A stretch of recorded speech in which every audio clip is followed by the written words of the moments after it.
I'll make the mission a success and come back without a scratch. Those were the words of the young boy spoken out of his mouth, with dreams of becoming the Hokage. Not were they just words, but they were beliefs and goals. The goals of protecting everyone, the goals of leading everyone, the goal of gaining everyone's respect, the goals of upholding the namesake, the pride and joy of his clan, the honor of being the first Hokage from his clan, the Uchiha. But as a wise man once said, nothing ever goes according to plan in this accursed world. Remember these words, for it is not the first time I have said them unto you, and won't be the last. And I am talking to you, my dear listener.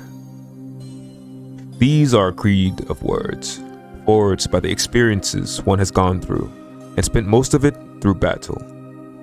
Battle, disappointment, and loss. For the wise old man may have been the second strongest shinobi of his time. He wasn't strong enough to protect any of his brothers, his clan, or the peace that they all died for. That is what the old wise man tried to tell and get the young optimistic boy to understand.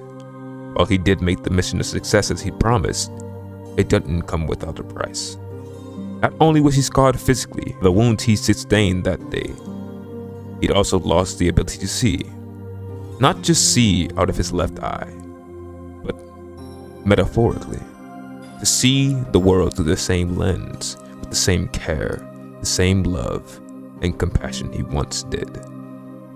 For there is a thin line between love and hate, and love oftentimes is transformed into hate by the loss of love. And that loss of love opened his eyes to what the old wise man had been telling him, trying to get him to realize and accept the road to salvation, peace, and happiness within the dream world. Mugen Tsukuyomi, to get him to detach and erase himself, not only from this world, but this plane of existence, to detach himself physically, mentally, emotionally, spiritually, ideologically, from this world. To work from within the shadows, to become the puppet master, behind the curtains of the night, to be that feeling that you feel when you feel like you're being watched in the middle of the night, but there's no one there when you look. To embrace the mystery of the darkness, and to learn to thrive within it. To be there, but not be there at the same time. To be alive, but dead. To be fable, but to be truth. To walk among the living and to be an afterthought in the minds of the feeble-minded. To be mirage, like a ghost, a wraith.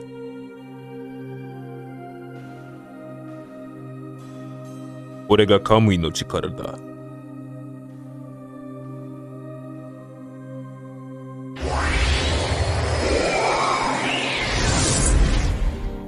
Uchiha no Yurei desu ne.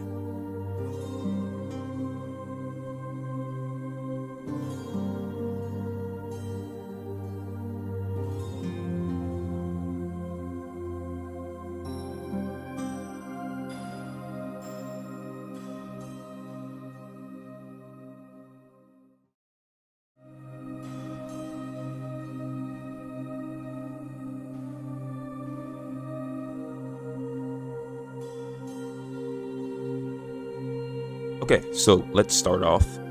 What is Kamui? Kamui, like all Mangekyo Sharingan powers, are based off of a Shinto god. Kamui translates to God's authority. It can be translated into mysterious godlike powers as well. When breaking down the specific kanji, it varies depending on the region and belief system you're currently studying, which is very fitting considering this kind of hits the nail on the head with Obito's Mangekyo Sharingan powers being very mysterious and only figured out by Kakashi, who Obito gave his eyes to as a gift when they were children. He quite literally became the ghost of the Uchiha, both literally and metaphorically, which is why I need to do a video on how your Mangekyo Sharingan powers determined, because right after talking to Madara, he gains the ability to become the ghost of the Uchiha. See, in my opinion, Kamui is the most broken, most versatile, and divine Mangekyo Sharingan ability you can have. Kamui has two variants, an offensive and defensive variant. And to be completely And to be honest, if Obito had both eyes from jump, he probably would have been the most untouchable character in probably since Madara, which he kind of was. I firmly believe he would have been at least valiant in Madara level by the time he was an adult, so probably about like 19, 20, 21 years old. I mean, you got to think about it. This kid would have had an offensive Kamui to snipe you from far, a defensive Kamui to transport things and people and become invincible, and he would have developed a Susanoo. He probably would have developed it to the perfect Susanoo, since he didn't need eyes to continue leveling them up. They would have just kept regenerating, but we'll go over that more later. So as I stated, Kamui is a time-space ninjutsu from Obito. It has two variants, the left eye and the right eye. Kamui allows users to transport themselves, people, things, anything, tailed beasts, anything to this dimension. No seals needed like Tobirama and Minato, no hand signs, no special chakra requirement to be able to use it, which leads many people like Kakashi to think that this technique surpasses Hiraishin with the Flying Thunder God technique, which I agree if you just take away the eye degradation. Hell, don't take away the eye degradation and it's still a superior transportation jutsu. And this isn't just anybody like saying it. This is like Kakashi saying it. Like, Minato was his teacher. He saw him every day. He went to the academy. He saw him every day they trained. And during the war, Minato even gave him a special teleportation seal made kunai as a gift for making Jonin. So it's not like he's talking out of his ass when evaluating the strength or the level of a jutsu like Karin does. No, he's on tail beach level, so right Kage. Yeah, okay. Yeah, okay. But aside from eye degradation, he's completely untouchable. Pretty much an unlimited amount of things you can transport. I mean, it's an entire dimension connected to his eyes. Anything. Once you're there, the only way you're getting out is if he like physically ejects you, meaning it's up to him if and when you're getting out. When you're transported, you are gone. You can't be traced and get there unless you have the other eye. And that's if Kakashi like rips one of your body parts there, like forces you there. Okay, so let's go over the left eye, or rather the left eye, Obito's left eye, or the weaker one. But it's still pretty strong. It's just weak compared to the right eye. The offensive variant of Kamui allows users to transport things that are far away to the Kamui time-space dimension.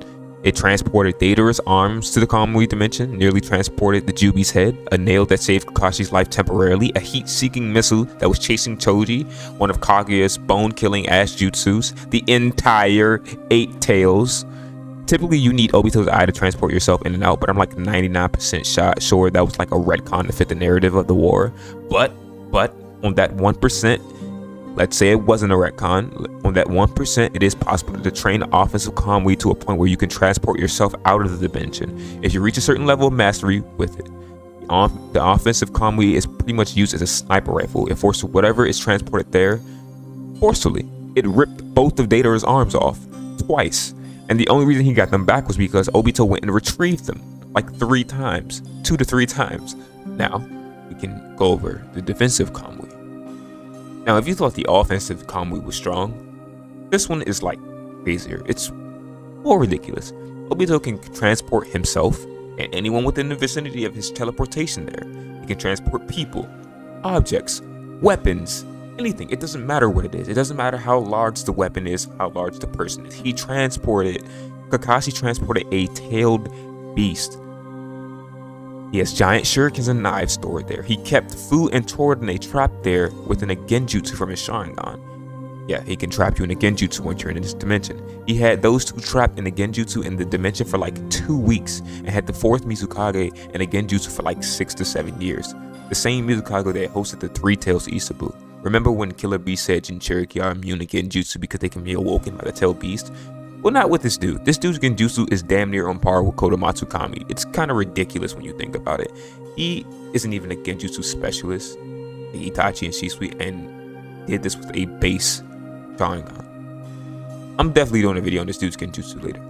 Possible that due to the tailed beast Yagura hosted was a weaker willed, more submissive Ichu like Isabu, and unlike Kurama, Shukaku, and Gyuki, which could possibly be a thing.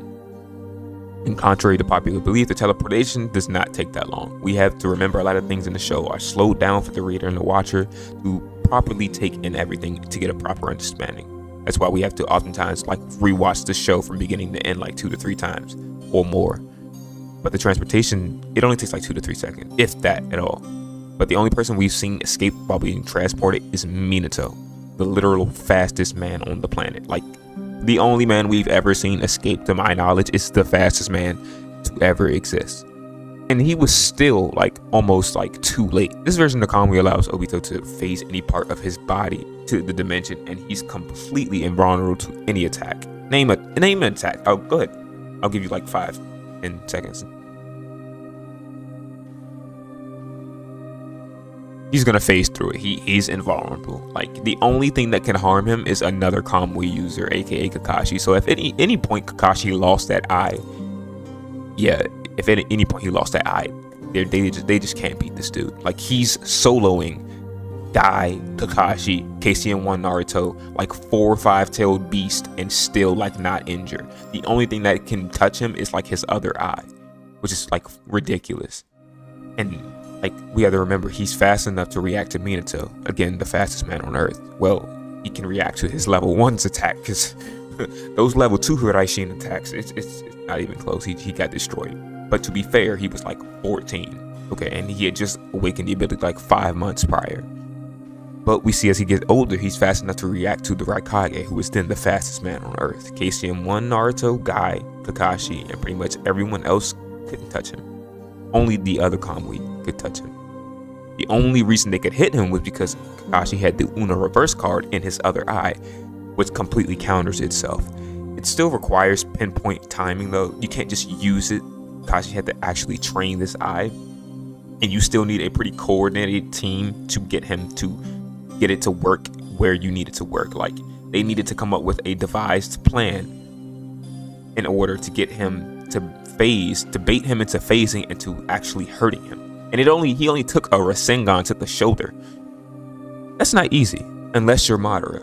Bullshit plot armor. This dude never knew what his ability was, never knew how to use it, and just took the eye, somehow transported it. It took Kakashi like 4, 5, 6, 7, 8 months, like almost years, to master this. And like, Madara has never seen it, never used it, grabs it, and just knows how to teleport himself.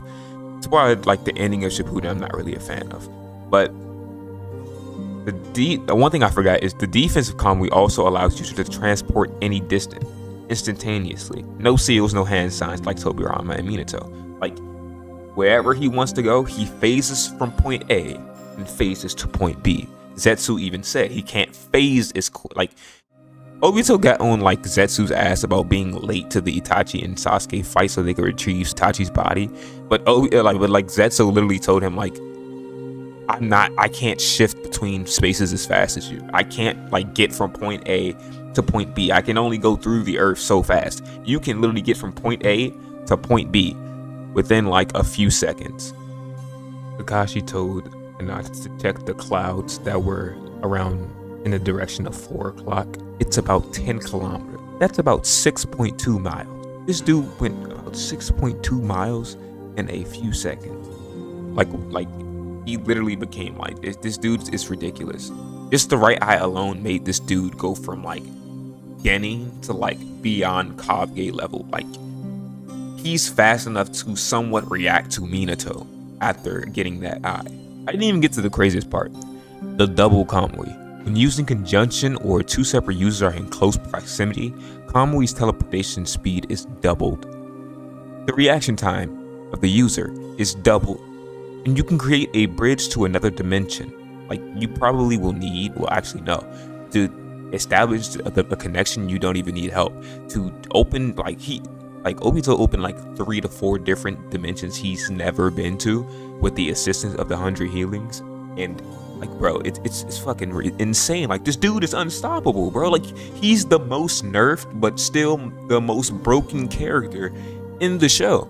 Like, the only reason they can stop him is because there were literally gods fighting them at this point, like literal gods fighting them. And like, it's not a coincidence that all of a sudden when he becomes the 10 Tails Jinchuriki, he can't use Kamui, because he would have just phased through the jutsu that he would have been vulnerable to, which is like Sage Jutsu. Like, this dude has the best, the coolest, and the most unstoppable Mangekyo Sharingan ability ever. Like, it's ridiculous. Like, he used his left eye to synchronize his teleportation with another dimension and establish a connection, and used his right eye to teleport himself, Naruto, and Sakura to the next dimension. Like, it's ridiculous. Then with both eyes, you can create Kamui Shuriken with the Susanoo. Like, Madara has his twin swords, Sasuke has the bow and arrow, Itachi had the Totsuka blade, and like, this dude would have a Kamui Shuriken, like the long range Kamui in Shuriken forms as a long range jutsu. Like, he throws them, and there's like the range of them are so fucking big, you're not escaping. Like, we have to realize how big the perfect Susanoo is. And when he threw those shuriken, the area that was affected by those shurikens is so large, he would have been unstoppable. Like, he had more potential than Madara. I don't care what anyone says. Like, this dude, if he wasn't nerfed so much, he would have been unfucking stoppable. It's ridiculous. Like, Kaguya couldn't get away. Like, then you have Kamui Raikiri. Like, we need to do a video on this dude Susanoo, because it is ridiculous. Like, what those two Mangekyo Sharingan powers give you, it is crazy. Of course, they were assisted by Six Paths power, but still, it is ridiculous. It is the strongest Susanoo. It is the strongest Mangekyo ability. It is the most nerfed, and still is the strongest. Oh my goodness! Like, this dude is like ridiculous. Like, this dude ridiculous, honestly. Okay, so I am going to do a theory video on how Obito was able to, even while dead, transport himself back into the world of living. I'm going to do a thorough video on that. But like I said, the whole point of Kamui is that power gives you the god's authority. It allows you to do things that you shouldn't be able to do naturally. So, hearing how he said all chakra connects both worlds, and his ability gives you to transport to different dimensions, maybe it's possible he's able to do that. He has more, whether it may be more like spiritual energy or like a wraith, a ghost. Like, the whole premise of why, in my opinion, he is the true ghost of the Uchiha is he's here, but he's not here at the same time. Like, the whole point of his power, he's here, but he can still de-manifest himself. He's here on this plane of existence, but he's not at the same time. I think that's a special exception for him. He is truly like, those Mangekyo abilities are truly special. I would try to like bridge some sort of connection to be able to still assist from beyond. And that kind of goes in line with his character. When Kakashi thought he was dead, Kakashi was still able to get a lot of things done because Obito was still assisting him from beyond with those eyes. It kind of is poetic and in line with him being able to do that, and to, you know, because like I said, the Sage of Six Paths was able to like come from one plane of existence to another. Obito can still kind of do it with his Mangekyo Sharingan. I'm going to do a video on that. Just have the god's authority to do that, because it's strange how he's still able to like do that. But I'm gonna do it like a thorough video explaining that another time. I have a theory on that. But yeah, that's pretty much all I have for today. It was a pretty fun video. He's like my favorite like Mangekyo Sharingan ability, hands down. It's the strongest, hands down. Do some more videos pertaining to like the Susanoo and the DMS Kakashi and, you know, DMS Obito and stuff like that in the future. If I missed anything, leave it in the comment section. If you have any other video suggestions, leave them in the comment sections. But yeah, that's pretty much all I have. I'll see you in the next one.